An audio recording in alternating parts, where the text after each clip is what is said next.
شروع اللہ کے نام سے جو بڑا مہربان نہایت رحم والا ہے۔ الف لام را، یہ کتاب روشن کی آیتیں ہیں۔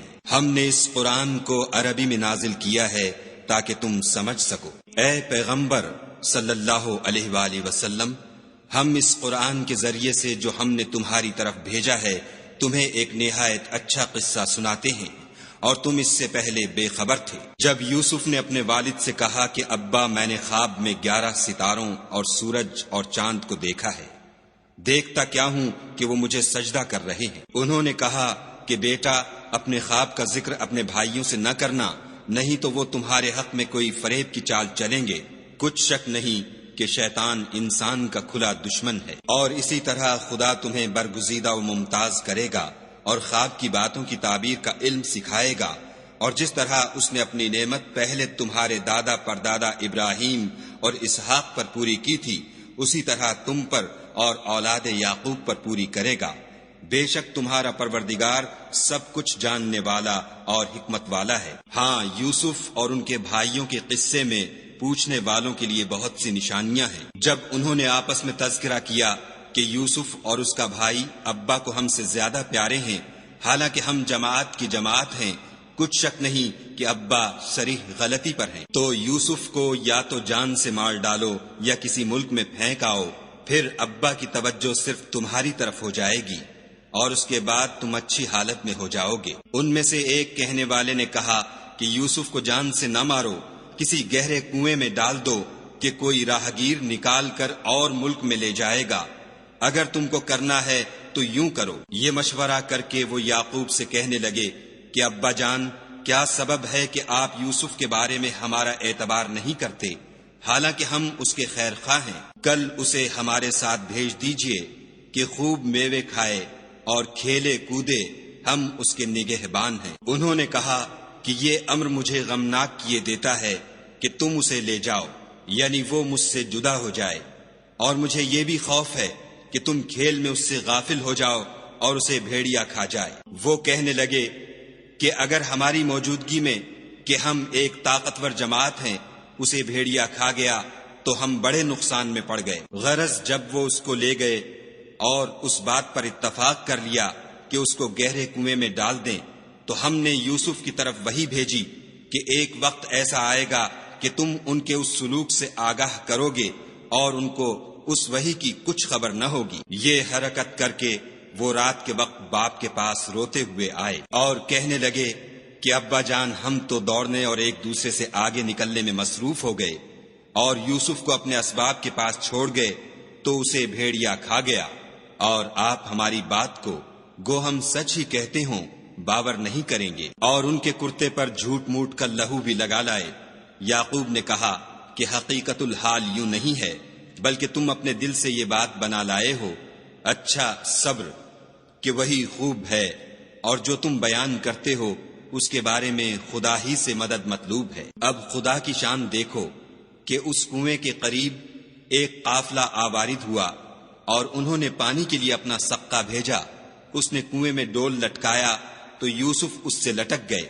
وہ بولا، زہے قسمت، یہ تو نہایت حسین لڑکا ہے، اور اس کو قیمتی سرمایہ سمجھ کر چھپا لیا، اور جو کچھ وہ کرتے تھے خدا کو سب معلوم تھا، اور اس کو تھوڑی سی قیمت یعنی معدود چند درہموں پر بیچ ڈالا، اور انہیں ان کے بارے میں کچھ لالچ بھی نہ تھا۔ اور مصر میں جس شخص نے اس کو خریدا، اس نے اپنی بیوی سے جس کا نام زلیخا تھا کہا کہ اس کو عزت و اکرام سے رکھو، عجب نہیں کہ یہ ہمیں فائدہ دے یا ہم اسے بیٹا بنا لیں۔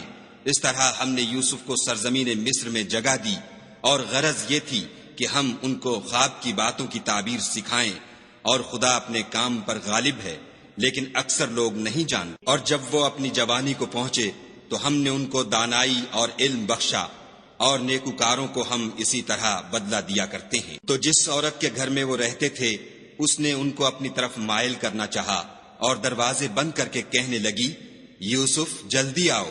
انہوں نے کہا کہ خدا پناہ میں رکھے، وہ یعنی تمہارے میاں تو میرے آقا ہیں، انہوں نے مجھے اچھی طرح سے رکھا ہے، میں ایسا ظلم نہیں کر سکتا، بے شک ظالم لوگ فلاح نہیں پائیں گے۔ اور اس عورت نے ان کا قصد کیا اور انہوں نے اس کا قصد کیا، اگر وہ اپنے پروردگار کی نشانی نہ دیکھتے تو جو ہوتا ہوتا، یوں اس لیے کیا گیا کہ ہم ان سے برائی اور بے حیائی کو روک دیں، بے شک وہ ہمارے خالص بندوں میں سے تھے۔ اور دونوں دروازے کی طرف بھاگے، آگے یوسف، پیچھے زلیخا، اور عورت نے ان کا کرتا پیچھے سے پکڑ کر جو کھینچا تو پھاڑ ڈالا، اور دونوں کو دروازے کے پاس عورت کا خامند مل گیا۔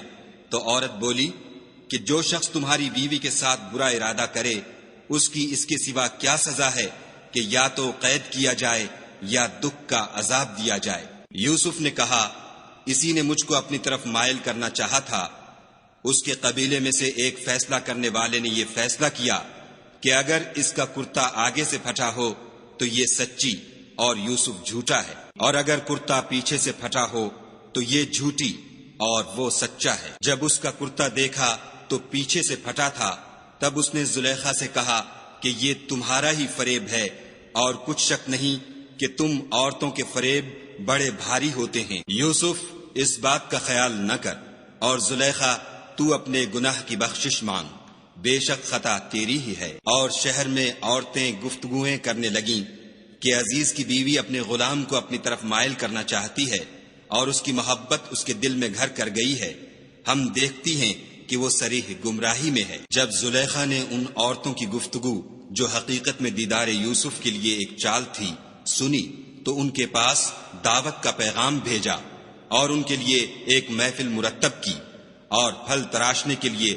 ہر ایک کو ایک ایک چھری دی، اور یوسف سے کہا کہ ان کے سامنے باہر آؤ۔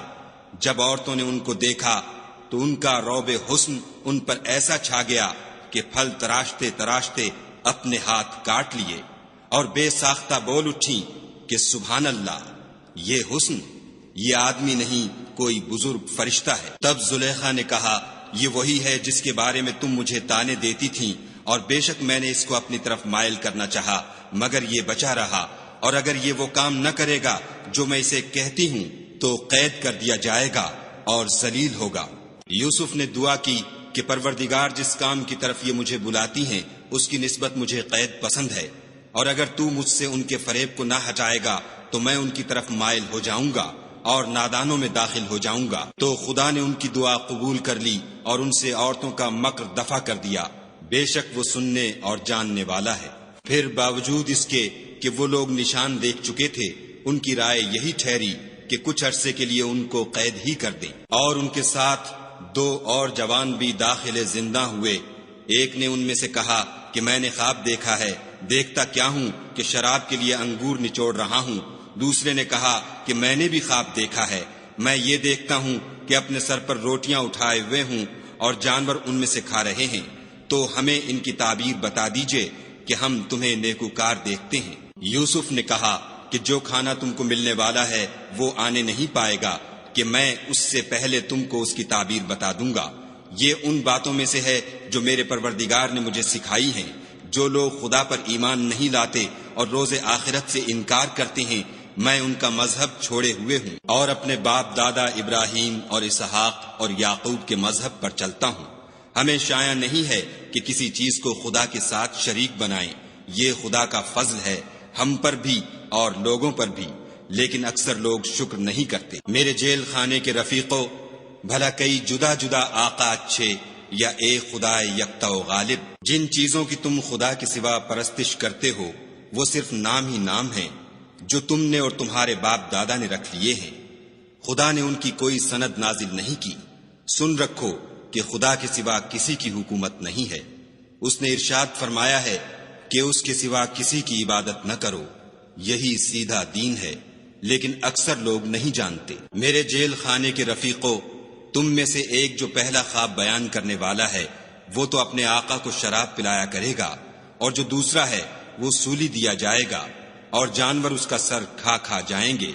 جو امر تم مجھ سے پوچھتے تھے وہ فیصل ہو چکا ہے۔ اور دونوں شخصوں میں سے جس کی نسبت یوسف نے خیال کیا کہ وہ رہائی پا جائے گا، اس سے کہا کہ اپنے آقا سے میرا ذکر بھی کرنا، لیکن شیطان نے ان کا اپنے آقا سے ذکر کرنا بھلا دیا، اور یوسف کئی برس جیل خانے ہی میں رہے۔ اور بادشاہ نے کہا کہ میں نے خواب دیکھا ہے، دیکھتا کیا ہوں کہ 7 موٹی گائیں ہیں جن کو 7 دبلی گائیں کھا رہی ہیں، اور 7 خوشے سبز ہیں اور 7 خشک۔ اے سردارو، اگر تم خوابوں کی تعبیر دے سکتے ہو تو مجھے میرے خواب کی تعبیر بتاؤ۔ انہوں نے کہا یہ تو پریشان سے خواب ہیں اور ہمیں ایسے خوابوں کی تعبیر نہیں آتی۔ اب وہ شخص جو دونوں قیدیوں میں سے رہائی پا گیا تھا اور جسے مدت کے بعد وہ بات یاد آ گئی، بول اٹھا کہ میں آپ کو اس کی تعبیر لا بتاتا ہوں، مجھے جیل خانے جانے کی اجازت دیجیے۔ غرض وہ یوسف کے پاس آیا اور کہنے لگا، یوسف، اے بڑے سچے یوسف، ہمیں اس خواب کی تعبیر بتائیے کہ 7 موٹی گایوں کو 7 دبلی گائیں کھا رہی ہیں اور 7 خوشے سبز ہیں اور 7 سوکھے، تاکہ میں لوگوں کے پاس جا کر تعبیر بتاؤں، عجب نہیں کہ وہ تمہاری قدر جانے۔ انہوں نے کہا کہ تم لوگ 7 سال متواتر کھیتی کرتے رہو گے، تو جو غلہ کاٹو تو تھوڑے سے غلے کے سوا جو کھانے میں آئے اسے خوشوں میں ہی رہنے دو، پھر اس کے بعد خشک سالی کے 7 سخت سال آئیں گے کہ جو غلہ تم نے جمع کر رکھا ہوگا وہ اس سب کو کھا جائیں گے، صرف وہی تھوڑا سا رہ جائے گا جو تم احتیاط سے رکھ چھوڑو گے۔ پھر اس کے بعد ایک ایسا سال آئے گا کہ خوب مہ برسے گا اور لوگ اس میں رس نچوڑیں گے۔ یہ تعبیر سن کر بادشاہ نے حکم دیا کہ یوسف کو میرے پاس لے آؤ۔ جب قاصد ان کے پاس گیا تو انہوں نے کہا کہ اپنے آقا کے پاس واپس جاؤ اور ان سے پوچھو کہ ان عورتوں کا کیا حال ہے جنہوں نے اپنے ہاتھ کاٹ لیے تھے، بے شک میرا پروردگار ان کے مکروں سے خوب واقف ہے۔ بادشاہ نے عورتوں سے پوچھا کہ بھلا اس وقت کیا ہوا تھا جب تم نے یوسف کو اپنی طرف مائل کرنا چاہا؟ سب بول اٹھی کہ حاشا للہ، ہم نے اس میں کوئی برائی معلوم نہیں کی۔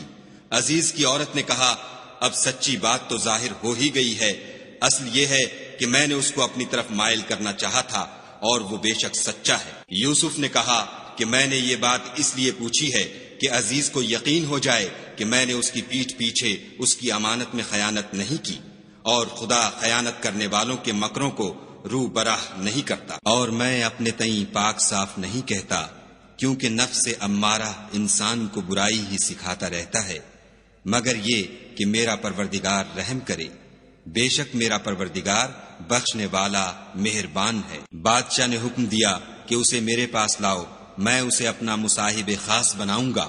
پھر جب ان سے گفتگو کی تو کہا کہ آج سے تم ہمارے ہاں صاحب منزلت اور صاحب اعتبار ہو۔ یوسف نے کہا مجھے اس ملک کے خزانوں پر مقرر کر دیجئے، کیونکہ میں حفاظت بھی کر سکتا ہوں اور اس کام سے واقف ہوں۔ اس طرح ہم نے یوسف کو ملک مصر میں جگہ دی اور وہ اس ملک میں جہاں چاہتے تھے رہتے تھے۔ ہم اپنی رحمت جس پر چاہتے ہیں کرتے ہیں اور نیکوکاروں کے اجر کو ضائع نہیں کرتے، اور جو لوگ ایمان لائے اور ڈرتے رہے ان کے لیے آخرت کا اجر بہت بہتر ہے۔ اور یوسف کے بھائی کنعان سے مصر میں غلہ خریدنے کے لیے آئے تو یوسف کے پاس گئے تو یوسف نے ان کو پہچان لیا اور وہ ان کو نہ پہچان سکے۔ جب یوسف نے ان کے لیے ان کا سامان تیار کر دیا تو کہا کہ پھر آنا تو جو باپ کی طرف سے تمہارا ایک اور بھائی ہے اسے بھی میرے پاس لیتے آنا۔ کیا تم نہیں دیکھتے کہ میں ماپ بھی پوری دیتا ہوں اور مہمانداری بھی خوب کرتا ہوں؟ اور اگر تم اسے میرے پاس نہ لاؤ گے تو نہ تمہیں میرے ہاں سے غلہ ملے گا اور نہ تم میرے پاس ہی آ سکو گے۔ انہوں نے کہا کہ ہم اس کے بارے میں اس کے والد سے تذکرہ کریں گے اور ہم یہ کام کر کے رہیں گے۔ اور یوسف نے اپنے خدام سے کہا کہ ان کا سرمایہ یعنی غلے کی قیمت ان کے شلیتوں میں رکھ دو، عجب نہیں کہ جب یہ اپنے اہل و عیال میں جائیں تو اسے پہچان لیں، اور عجب نہیں کہ یہ پھر یہاں آئیں۔ جب وہ اپنے باپ کے پاس واپس گئے تو کہنے لگے کہ ابا، جب تک ہم بنیامین کو ساتھ نہ لے جائیں ہمارے لیے غلے کی بندش کر دی گئی ہے، تو ہمارے ساتھ ہمارے بھائی کو بھیج دیجئے تاکہ ہم پھر غلہ لائیں اور ہم اس کے نگہبان ہیں۔ یعقوب نے کہا کہ میں اس کے بارے میں تمہارا اعتبار نہیں کرتا مگر ویسا ہی جیسا پہلے اس کے بھائی کے بارے میں کیا تھا، سو خدا ہی بہتر نگہبان ہے اور وہ سب سے زیادہ رحم کرنے والا ہے۔ اور جب انہوں نے اپنا اسباب کھولا تو دیکھا کہ ان کا سرمایہ واپس کر دیا گیا ہے۔ کہنے لگے ابا، ہمیں اور کیا چاہیے؟ دیکھیے یہ ہماری پونجی بھی ہمیں واپس کر دی گئی ہے، اور اب ہم اپنے اہل و عیال کے لیے پھر غلہ لائیں گے اور اپنے بھائی کی نگہبانی کریں گے، اور ایک بار شتر زیادہ لائیں گے کہ یہ غلہ جو ہم لائے ہیں تھوڑا ہے۔ یعقوب نے کہا کہ جب تک تم خدا کا عہد نہ دو کہ اس کو میرے پاس صحیح و سالم لے آؤ گے، میں اسے ہرگز تمہارے ساتھ نہیں بھیجنے کا، مگر یہ کہ تم گھیر لیے جاؤ یعنی بے بس ہو جاؤ تو مجبوری ہے۔ جب انہوں نے ان سے عہد کرایا تو یعقوب نے کہا کہ جو قول و قرار ہم کر رہے ہیں اس کا خدا ضامن ہے، اور ہدایت کی کہ بیٹا ایک ہی دروازے سے داخل نہ ہونا بلکہ جدا جدا دروازوں سے داخل ہونا، اور میں خدا کی تقدیر تو تم سے نہیں روک سکتا، بے شک حکم اسی کا ہے، میں اسی پر بھروسہ رکھتا ہوں، اور اہل توکل کو اسی پر بھروسہ رکھنا چاہیے۔ اور جب وہ ان مقامات سے داخل ہوئے جہاں جہاں سے داخل ہونے کے لیے باپ نے ان سے کہا تھا تو وہ تدبیر خدا کے حکم کو ذرا بھی ٹال نہیں سکتی تھی۔ ہاں، وہ یعقوب کے دل کی خواہش تھی جو انہوں نے پوری کی تھی، اور بے شک وہ صاحب علم تھے کیونکہ ہم نے ان کو علم سکھایا تھا، لیکن اکثر لوگ نہیں جانتے۔ اور جب وہ لوگ یوسف کے پاس پہنچے تو یوسف نے اپنے حقیقی بھائی کو اپنے پاس جگہ دی اور کہا کہ میں تمہارا بھائی ہوں، تو جو سلوک یہ ہمارے ساتھ کرتے رہے ہیں اس پر افسوس نہ کرنا۔ جب ان کا اسباب تیار کر دیا تو اپنے بھائی کے شلیتے میں گلاس رکھ دیا۔ پھر جب وہ آبادی سے باہر نکل گئے تو ایک پکارنے والے نے آواز دی کہ قافلے والو، تم تو چور ہو۔ وہ ان کی طرف متوجہ ہو کر کہنے لگے کہ تمہاری کیا چیز کھو گئی ہے؟ وہ بولے کہ بادشاہ کے پانی پینے کا گلاس کھو گیا ہے، اور جو شخص اس کو لے آئے اس کے لیے ایک بار شتر انعام، اور میں اس کا ضامن ہوں۔ وہ کہنے لگے کہ خدا کی قسم، تم کو معلوم ہے کہ ہم اس ملک میں اس لیے نہیں آئے کہ خرابی کریں، اور نہ ہم چوری کیا کرتے ہیں۔ بولے کہ اگر تم جھوٹے نکلے یعنی چوری ثابت ہوئی تو اس کی سزا کیا؟ انہوں نے کہا کہ اس کی سزا یہ کہ جس کے شلیتے میں وہ دستیاب ہو وہی اس کا بدل قرار دیا جائے، ہم ظالموں کو یہی سزا دیا کرتے ہیں۔ پھر یوسف نے اپنے بھائی کے شلیتے سے پہلے ان کے شلیتوں کو دیکھنا شروع کیا، پھر اپنے بھائی کے شلیتے میں سے اس کو نکال لیا۔ اس طرح ہم نے یوسف کے لیے تدبیر کی، ورنہ بادشاہ کے قانون کے مطابق وہ مشیت خدا کے سوا اپنے بھائی کو لے نہیں سکتے تھے۔ ہم جس کے چاہتے ہیں درجے بلند کرتے ہیں، اور ہر علم والے سے دوسرا علم والا بڑھ کر ہے۔ برادران یوسف نے کہا کہ اگر اس نے چوری کی ہو تو کچھ عجب نہیں کہ اس کے ایک بھائی نے بھی پہلے چوری کی تھی۔ یوسف نے اس بات کو اپنے دل میں مخفی رکھا اور ان پر ظاہر نہ ہونے دیا، اور کہا کہ تم بڑے بدقماش ہو، اور جو تم بیان کرتے ہو خدا اسے خوب جانتا ہے۔ وہ کہنے لگے کہ اے عزیز، اس کے والد بہت بوڑھے ہیں اور اس سے بہت محبت رکھتے ہیں، تو اس کو چھوڑ دیجئے اور اس کی جگہ ہم میں سے کسی کو رکھ لیجئے، ہم دیکھتے ہیں کہ آپ احسان کرنے والے ہیں۔ یوسف نے کہا کہ خدا پناہ میں رکھے کہ جس شخص کے پاس ہم نے اپنی چیز پائی ہے اس کے سوا کسی اور کو پکڑ لیں، ایسا کریں تو ہم بڑے بے انصاف ہیں۔ جب وہ اس سے نا امید ہو گئے تو الگ ہو کر صلاح کرنے لگے۔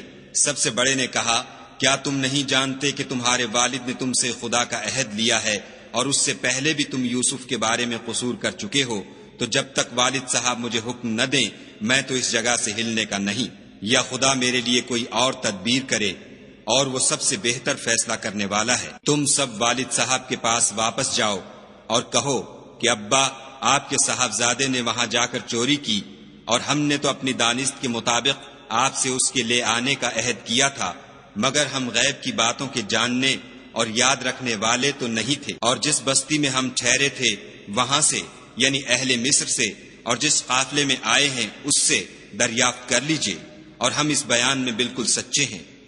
جب انہوں نے یہ بات یعقوب سے آ کر کہی تو انہوں نے کہا کہ حقیقت یوں نہیں ہے، بلکہ یہ بات تم نے اپنے دل سے بنا لی ہے، تو صبر ہی بہتر ہے۔ عجب نہیں کہ خدا ان سب کو میرے پاس لے آئے، بے شک وہ دانا اور حکمت والا ہے۔ پھر ان کے پاس سے چلے گئے اور کہنے لگے کہ ہائے افسوس یوسف، ہائے افسوس، اور رنج و الم میں ان کی آنکھیں سفید ہو گئیں اور ان کا دل غم سے بھر رہا تھا۔ بیٹے کہنے لگے کہ واللہ اگر آپ یوسف کو اسی طرح یاد ہی کرتے رہیں گے تو یا تو بیمار ہو جائیں گے یا جان ہی دے دیں گے۔ انہوں نے کہا کہ میں تو اپنے غم و اندھوں کا اظہار خدا سے کرتا ہوں، اور خدا کی طرف سے وہ باتیں جانتا ہوں جو تم نہیں جانتے۔ بیٹا یوں کرو کہ ایک دفعہ پھر جاؤ اور یوسف اور اس کے بھائی کو تلاش کرو، اور خدا کی رحمت سے نا امید نہ ہو کہ خدا کی رحمت سے بے ایمان لوگ نا امید ہوا کرتے ہیں۔ جب وہ یوسف کے پاس گئے تو کہنے لگے کہ عزیز، ہمیں اور ہمارے اہل و عیال کو بڑی تکلیف ہو رہی ہے اور ہم تھوڑا سا سرمایہ لائے ہیں، آپ ہمیں اس کے عوض پورا غلہ دیجئے اور خیرات کیجئے کہ خدا خیرات کرنے والوں کو ثواب دیتا ہے۔ یوسف نے کہا، تمہیں معلوم ہے کہ جب تم نادانی میں پھنسے ہوئے تھے تو تم نے یوسف اور اس کے بھائی کے ساتھ کیا کیا تھا؟ وہ بولے، کیا تم ہی یوسف ہو؟ انہوں نے کہا، ہاں میں ہی یوسف ہوں، اور بنیامین کی طرف اشارہ کر کے کہنے لگے، یہ میرا بھائی ہے، خدا نے ہم پر بڑا احسان کیا ہے۔ جو شخص خدا سے ڈرتا اور صبر کرتا ہے تو خدا نیکوکاروں کا اجر ضائع نہیں کرتا۔ وہ بولے، خدا کی قسم، خدا نے تم کو ہم پر فضیلت بخشی ہے اور بے شک ہم خطا کار تھے۔ یوسف نے کہا کہ آج کے دن سے تم پر کچھ عتاب و ملامت نہیں ہے، خدا تم کو معاف کرے اور وہ بہت رحم کرنے والا ہے۔ یہ میرا کرتا لے جاؤ اور اسے والد صاحب کے منہ پر ڈال دو، وہ بینا ہو جائیں گے، اور اپنے تمام اہل و عیال کو میرے پاس لے آؤ۔ اور جب قافلہ مصر سے روانہ ہوا تو ان کے والد کہنے لگے کہ اگر مجھ کو یہ نہ کہو کہ بوڑھا بہک گیا ہے تو مجھے تو یوسف کی بو آ رہی ہے۔ وہ بولے کہ واللہ آپ اسی قدیم غلطی میں مبتلا ہیں۔ جب خوشخبری دینے والا آ پہنچا تو کرتا یعقوب کے منہ پر ڈال دیا اور وہ بینا ہو گئے، اور بیٹوں سے کہنے لگے، کیا میں نے تم سے نہیں کہا تھا کہ میں خدا کی طرف سے وہ باتیں جانتا ہوں جو تم نہیں جانتے؟ بیٹوں نے کہا کہ ابا، ہمارے لیے ہمارے گناہ کی مغفرت مانگیے، بے شک ہم خطا کار تھے۔ انہوں نے کہا کہ میں اپنے پروردگار سے تمہارے لیے بخشش مانگوں گا، بے شک وہ بخشنے والا مہربان ہے۔ جب یہ سب لوگ یوسف کے پاس پہنچے تو یوسف نے اپنے والدین کو اپنے پاس بٹھایا اور کہا، مصر میں داخل ہو جائیے، خدا نے چاہا تو خاطر جمع سے رہیے گا۔ اور اپنے والدین کو تخت پر بٹھایا اور سب یوسف کے آگے سجدے میں گر پڑے۔ اور اس وقت یوسف نے کہا، ابا جان، یہ میرے اس خواب کی تعبیر ہے جو میں نے پہلے بچپن میں دیکھا تھا۔ میرے پروردگار نے اسے سچ کر دیا، اور اس نے مجھ پر بہت سے احسان کیے ہیں کہ مجھ کو جیل خانے سے نکالا، اور اس کے بعد کہ شیطان نے مجھ میں اور میرے بھائیوں میں فساد ڈال دیا تھا، آپ کو گاؤں سے یہاں لایا۔ بے شک میرا پروردگار جو چاہتا ہے تدبیر سے کرتا ہے، وہ دانا اور حکمت والا ہے۔ جب یہ سب باتیں ہو لیں تو یوسف نے خدا سے دعا کی کہ اے میرے پروردگار، تو نے مجھ کو حکومت سے بہرا دیا اور خوابوں کی تعبیر کا علم بخشا۔ اے آسمانوں اور زمین کے پیدا کرنے والے، تو ہی دنیا اور آخرت میں میرا کارساز ہے۔ تو مجھے دنیا سے اپنے اطاعت کی حالت میں اٹھائیو اور آخرت میں اپنے نیک بندوں میں داخل کیجو۔ اے پیغمبر صلی اللہ علیہ وآلہ وسلم، یہ اخبار غیب میں سے ہیں جو ہم تمہاری طرف بھیجتے ہیں۔ اور جب برادران یوسف نے اپنی بات پر اتفاق کیا تھا اور وہ فریب کر رہے تھے تو تم ان کے پاس تو نہ تھے، اور بہت سے آدمی گو تم کتنی ہی خواہش کرو ایمان لانے والے نہیں ہیں، اور تم ان سے اس خیر خواہی کا کچھ صلہ بھی تو نہیں مانگتے۔ یہ قرآن اور کچھ نہیں، تمام عالم کے لیے نصیحت ہے۔ اور آسمان و زمین میں بہت سی نشانیاں ہیں جن پر یہ گزرتے ہیں اور ان سے اعراض کرتے ہیں، اور یہ اکثر خدا پر ایمان نہیں رکھتے مگر اس کے ساتھ شرک کرتے ہیں۔ کیا یہ اس بات سے بے خوف ہیں کہ ان پر خدا کا عذاب نازل ہو کر ان کو ڈھانپ لے، یا ان پر ناگہاں قیامت آ جائے اور انہیں خبر بھی نہ ہو؟ کہہ دو، میرا رستہ تو یہ ہے، میں خدا کی طرف بلاتا ہوں، از روئے یقین و برہان سمجھ بوجھ کر میں بھی لوگوں کو خدا کی طرف بلاتا ہوں، اور میرے پیرو بھی، اور خدا پاک ہے اور میں شرک کرنے والوں میں سے نہیں ہوں۔ اور ہم نے تم سے پہلے بستیوں کے رہنے والوں میں سے مرد ہی بھیجے تھے جن کی طرف ہم وہی بھیجتے تھے۔ کیا ان لوگوں نے ملک میں سیر و سیاحت نہیں کی کہ دیکھ لیتے کہ جو لوگ ان سے پہلے تھے ان کا انجام کیا ہوا، اور متقیوں کے لیے آخرت کا گھر بہت اچھا ہے؟ کیا تم سمجھتے نہیں؟ یہاں تک کہ جب پیغمبر نا امید ہو گئے اور انہوں نے خیال کیا کہ اپنی نصرت کے بارے میں جو بات انہوں نے کہی تھی اس میں وہ سچے نہ نکلے، تو ان کے پاس ہماری مدد آ پہنچی، پھر جسے ہم نے چاہا بچا دیا، اور ہمارا عذاب اتر کر گناہ گار لوگوں سے پھرا نہیں کرتا۔ ان کے قصے میں عقل مندوں کے لیے عبرت ہے۔ یہ قرآن ایسی بات نہیں ہے جو اپنے دل سے بنائی گئی ہو، بلکہ جو کتابیں اس سے پہلے نازل ہوئی ہیں ان کی تصدیق کرنے والا ہے، اور ہر چیز کی تفصیل کرنے والا، اور مومنوں کے لیے ہدایت اور رحمت ہے۔